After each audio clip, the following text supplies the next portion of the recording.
السلام علیکم ورحمۃ اللہ وبرکاتہ۔ ہمارا سلسلہ غرور علمیہ یعنی ایروگنس آف نالج، علم کا غرور، اس کے متعلق یہ سلسلہ چل رہا ہے اور یہ بہت اہم سلسلہ ہے۔ اس کے متعلق میں جیسے پہلے بھی بتا چکا ہوں، دو اہم کتابیں ہیں۔ ایک ہے التعالم، شیخ بکر ابو زید رحمہ اللہ کی کتاب، دوسرا ہے الغرور العلمی، الشیخ سعید صبحی العیسوی کی، جو مصر سے ہیں لیکن مکہ میں ہوتے ہیں۔ تو آج ہم پڑھنے والے ہیں انشاءاللہ علامات الغرور العلمی، علمی غرور کے علامات کیا ہیں، اس کے سائنس کیا ہیں، کیسے پتہ چلے گا کہ انسان کے اندر غرور علمی کی ابتدا یا انتہا ہو چکی ہے۔ تو سب سے پہلے ہم بات کریں گے العلامات العامہ، یعنی ایک جنرل، ایک عام علامتیں جس میں ہم یعنی غرور علمی کے مختلف جو علامات ہیں اس کے اوپر ہم بات کریں گے۔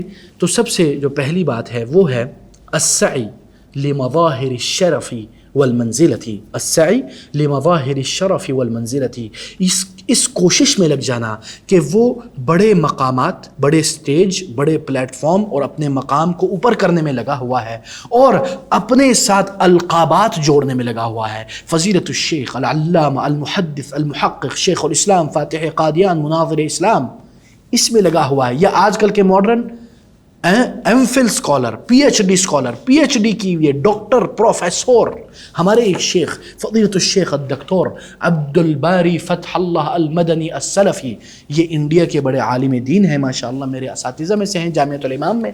وہ مجھے کہا کرتے تھے یا سیف اللہ الدال للدیکور، یہ جو ڈال ہے، یہ جو ڈی ہے ڈاکٹر والا، دکتور والا، یہ ڈیکوریشن ہے، یہ جسٹ اے ڈیکوریشن ہے۔ لیکن اس میں ہم میں سے کوئی اختلاف بھی کر سکتا ہے، لیکن میں یہ کہہ رہا ہوں مقصد صرف ڈال نہیں ہونا چاہیے، اپنی نیت کو درست کریں۔ اور اسی لیے یعنی حتیٰ کہ یہ بعض کہا کرتے تھے کہ ایک شخص تھا، وہ یہ دعا کیا کرتا تھا، اللہم ملکنی مشارق الارض ومغاربہا، اے اللہ مجھے مغرب اور مشرق کا مالک بنا دے۔ تو امام الذہبی رحمہ اللہ اس عالم کے قول پر تعلیق اور ایکسپلینیشن اور کامنٹری ڈالتے ہوئے کہتے ہیں، هو ریان من العلوم موصوف بالدین والورع الا انه تیاہ معجب بنفسه قد قتله حب السؤدد وكان جمیلا لباسا له هیئة ورؤا وكان يفتخر۔ یعنی یہ جو شخص، یہ جو صاحب علم جس نے یہ کہا، اس کے بارے میں امام ذہبی کرتے ہیں یہ علم والے تھے، دین اور ورع اور تقوی والے مانے جاتے تھے، لیکن وہ گم چکے تھے، وہ گم گئے تھے، وہ گمراہ ہو گئے، اور وہ اپنے آپ کے اوپر ان کو غرور ہوتا تھا اور ان کو سیادت و ریاست کی محبت نے ہلاک کر دیا۔ اللہ اکبر۔ وَكَانَ جَمِيلًا لَبَّاسًا لَهُ هَيْئَةٌ، اور ان کا لباس بڑا خوبصورت ہوتا اور وَكَانَ يَفْتَخِرُ، اور ان کو بڑا غرور اور تکبر ہوتا تھا۔ تو اللہ تعالی ہمیں غرور اور تکبر سے بچائے اور غرور اور تکبر والے جگہوں سے بھی بچائے۔ اور اسی طرح یعنی علماء نے بعض علماء کی، یعنی بعض طلبۃ العلم کہہ لیں یا ان لوگوں کی جو علم کی طرف اپنی نسبت رکھتے ہیں، ان کے بارے میں اس طرح کی باتیں کہی ہیں۔ مثلا ایک شخص تھا ابراہیم ابن عبد الرزاق غراب جو ہیں، اس کے بارے میں آتا ہے الضوء اللامع لأہل القرن التاسع، اس کتاب کی جلد نمبر 1 صفحہ نمبر 67 میں، انه كان شدید الزہو والعجب يحب الانفراد بالرئاسة ويظہر التعفف۔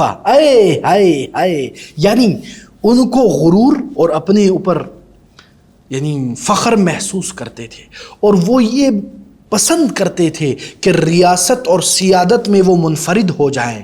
وَيُظْهِرُ التَّعَفُّفِ، اور وہ یہ ظاہر کرتے تھے کہ ان کو اس چیز کی ضرورت نہیں ہے۔ تو یہ دیکھیں نا، یہ کیسے حرکات ہیں۔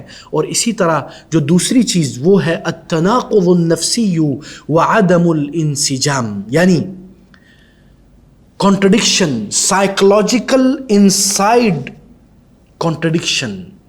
یعنی اس کا کیا مطلب ہے؟ یعنی انسان کے اندر جو مغرور ہے وہ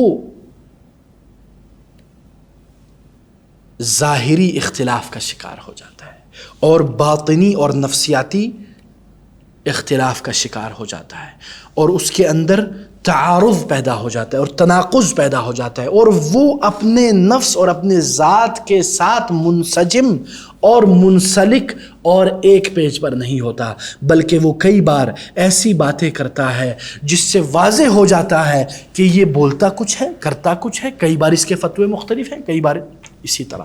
اور تیسری چیز جو غرور علمی کی طرف اشارہ کرتی ہے وہ کیا ہے؟ وہ ہے الجرأۃ علی النقد وانفۃ الوقوع تحت طائلته، یعنی ناقیدانہ روش پر جرأت کا مظاہرہ کرنا اور اپنے آپ کو تنقید کے اندر لانے سے بچنا اور بچانا، اور اگر کوئی اس کے اوپر تنقید کرے تو اس کو آگ لگ جائے۔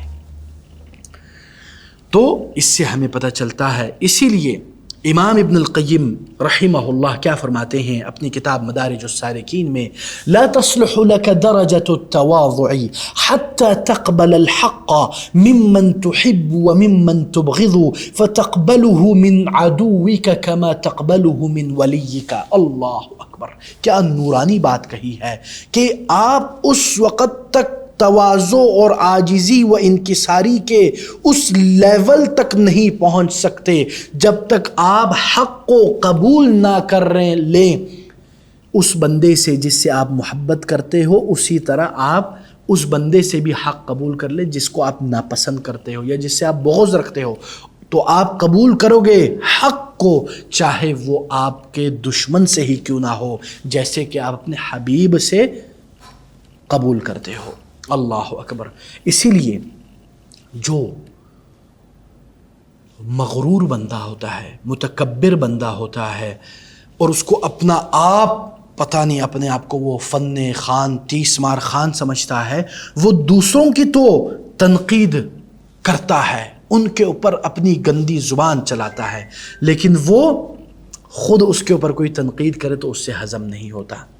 اسی لیے شیخ الاسلام ابن تیمیہ رحمہ اللہ فرماتے ہیں، قد يعرف أن الحق مع غيره ومع هذا يجحد ذلك لحسده إياه أو لطلب علوه عليه أو لهوى النفس، ويحمله ذلك الهوى على أن يعتدي عليه ويرد ما يقول بكل طريق وهو في قلبه يعلم أن الحق معه۔ اللہ اکبر، کیا نورانی باتیں کہی ہیں شیخ الاسلام ابن تیمیہ نے۔ مجموع الفتاوی میں یہ ذکر ہے کہ وہ یہ جانتا ہے، یعنی جب انسان مغرور ہوتا ہے تو وہ حق کو رد کر دیتا ہے، جیسے کہ تکبر کی تعریف میں رسول اللہ صلی اللہ علیہ وسلم نے کیا کہا؟ غمط الناس ورد الحق، ورد الحق یعنی حق کا رد کر دینا، بطر الحق وغمط الناس، اس بطر الحق کا مطلب ہے حق کو رد کر دینا۔ تو شیخ الاسلام تیمیہ کو فرماتے ہیں کہ وہ جانتا ہے، قد يعرف ان الحق مع غیری، وہ جانتا ہے کہ حق دوسرے کے ساتھ ہے، اس کے باوجود وہ اس کا انکار کرتا ہے، کیوں؟ لحسدہ ایاہ، کیونکہ وہ اس کے اوپر ہو سکتا ہے حسد کرتا ہو، او لطلب علوہ علیہ، یا پھر وہ ہو سکتا ہے اس کے اوپر علو اور اپنے آپ کو اس کے اوپر لانا چاہتا ہے، او لہوى النفس، یا پھر اس کے دل میں ایک ہوا ہے، ایک خواہشات ہے، ایک برے جذبات اور شیطان کے اثرات ہیں، وَيَحْمِلُهُ ذَلِكَ الْهَوَى، اور خواہشات کی وجہ سے وہ اس کے اوپر زیادتی کرتا ہے، اس کے اوپر ظلم کرتا ہے جس کے پاس حق ہے، وَيَرُدُّ مَا يَقُولُ بِكُلِّ طَرِيقٍ، اور جو وہ کہتا ہے اس کو ہر طریقے سے ضرب اور رد کرنے کی کوشش کرتا ہے، وَهُوَ فِي قَلْبِهِ يَعْلَمُ أَنَّ الْحَقَّ مَعَهُ، اور وہ اپنے دل میں یہ جانتا ہے کہ حق اس کے ساتھ ہے۔ اللہ اکبر، اللہ تعالی ہمیں ایسے اخلاق ذمیمہ سے بچائے، آمین کہیں۔ اور اسی طرح یعنی اور بھی جو یعنی دیکھیں، اس میں کوئی شک نہیں کہ جب ایک عالم دین غلطی کرتا ہے تو دل کو بہت افسوس ہوتا ہے، تکلیف ہوتی ہے، لیکن جیسے کہ امام حسن البصری رحمہ اللہ فرماتے ہیں، لو ان العالم كلما قال احسن واصاب لاوشك ان يجن من العجب وانما العالم من يكثر صوابه۔ اے ہائے ہائے، کیا بات کہی ہے یہ امام ابن رجب الحنبلی نے اپنی کتاب لطائف المعارف میں ذکر کی ہے کہ امام حسن البصری رحمہ اللہ فرماتے ہیں اگر عالم دین ہر وقت، ہر لمحے، ہر فتوے، ہر بات میں وہ صواب اور صحیح کہے تو عن قریب وہ پاگل ہو جائے اپنے آپ کو بڑا سمجھ کر، غرور اور تکبر میں وہ پاگل ہو جائے اگر وہ ہر معاملے میں درست اور صحیح کہنے لگے۔ لیکن عالم کون ہے؟ انما العالم من یکثر صوابہ، عالم در حقیقت وہ ہے جس کی صحیح بات زیادہ ہو بنسبت اس کے غلط بات کی۔ اس کا مطلب ہے عالم بھی غلطی کر سکتا ہے۔ اگر عالم غلطی کر رہا ہے تو اس کا مطلب نہیں ہے کہ اس کی مٹی پلید کرو، اس کی پگڑی اچھالو، اس کو بھائی جان اسلام کیا انسانیت سے بھی خارج کر دو۔ ایسا نہیں ہونا چاہیے۔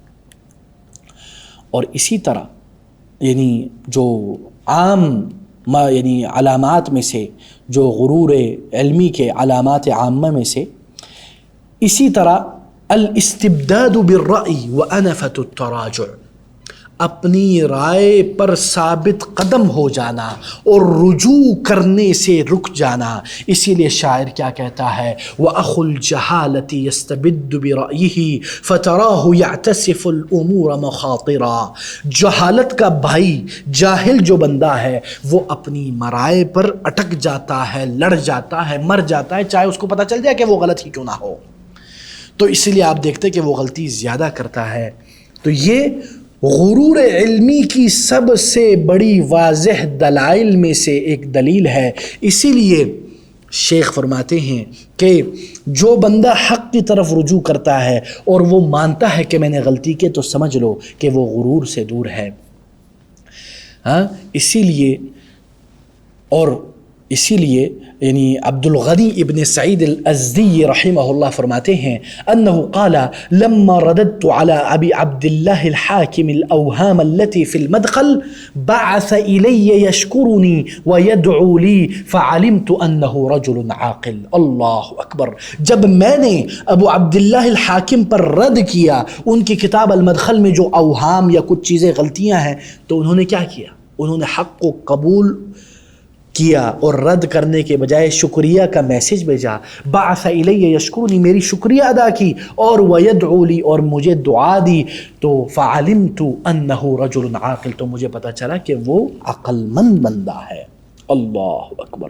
اسی لیے بڑے بڑے لوگ، بڑے بڑے علماء جو ہیں وہ اپنے حق کو قبول کر لیتے ہیں اور رجوع کر لیتے ہیں، چاہے کہنے والا، تصحیح درست کرنے والا ان کا بچہ، ان کا شاگرد اور کوئی عام بندہ ہو، تو وہ حق کو قبول کر لیتے ہیں۔ تو اللہ تعالی ہمیں حق کے اوپر چلنے کی توفیق دے۔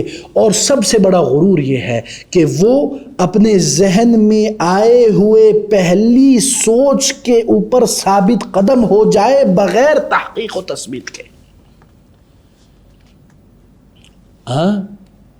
تو اللہ تعالی ہمیں اس باتوں پر غور و فکر کرنے کی توفیق عطا فرمائے، اور اسی پر ہم اکتفا کرتے ہیں انشاءاللہ۔ اس کے بعد ہم پھر اور آگے سلسلہ جاری و ساری رکھیں گے۔ السلام علیکم ورحمۃ اللہ وبرکاتہ۔